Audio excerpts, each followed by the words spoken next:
மதுரை சித்திரை திருவிழாவிலும் இடம் பிடித்த தளபதியின் தமிழக வெற்றி கழக கொடி. தளபதியின் தோழர்கள் தமிழக வெற்றி கழக கொடியை பல வழிகளில் பிரபலப்படுத்தி வருகின்றனர்.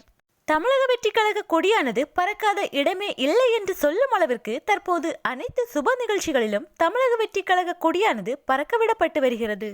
கல்லூரி நிகழ்ச்சிகள், கோவில் திருவிழாக்கள், சபரிமலை கோயில், மெரினா பீச், கிரிக்கெட் ஸ்டேடியம் என அனைத்து இடங்களிலும் தமிழக வெற்றி கழக கொடியானது பறக்கவிடப்பட்டு பிரபலப்படுத்தப்பட்டு வருகிறது. தற்போது மதுரை சித்திரை திருவிழாவிலும் இடம் பிடித்துள்ளது தளபதியின் தமிழக வெற்றி கழக கொடி. உலக பிரசித்தி பெற்ற மதுரை மீனாட்சியம்மன் சுந்தரேஸ்வரர் திருக்கோயிலில் நடைபெறும் மிக முக்கியமான திருவிழாக்களில் ஒன்றுதான் சித்திரை திருவிழா. மீனாட்சியம்மன் சித்திரை திருவிழாவானது ஏப்ரல் 29ஆம் தேதி துவங்கி மே 12ஆம் தேதி நிறைவடைய உள்ளது. இந்நிலையில் நேற்று மீனாட்சியம்மன் கோயில் திருத்தேரோட்டம் நிகழ்ச்சியானது நடைபெற்றது. இதில் பல்லாயிரக்கணக்கான பக்தர்கள் கலந்து கொண்டனர். அப்போது அங்கு கூடியிருந்த பக்தர்களின் நடுவே தமிழக வெற்றி கழக தோழர் ஒருவர் தமிழக வெற்றி கழக கொடியை உயர்த்தி பறக்கவிட்டபடி தேரோட்டத்தில் கலந்து கொண்டார். அப்போது அங்கிருந்த மற்ற பக்தர்களும் தமிழக வெற்றி கழக கொடியை பார்த்து உற்சாகம் அடைந்தனர்.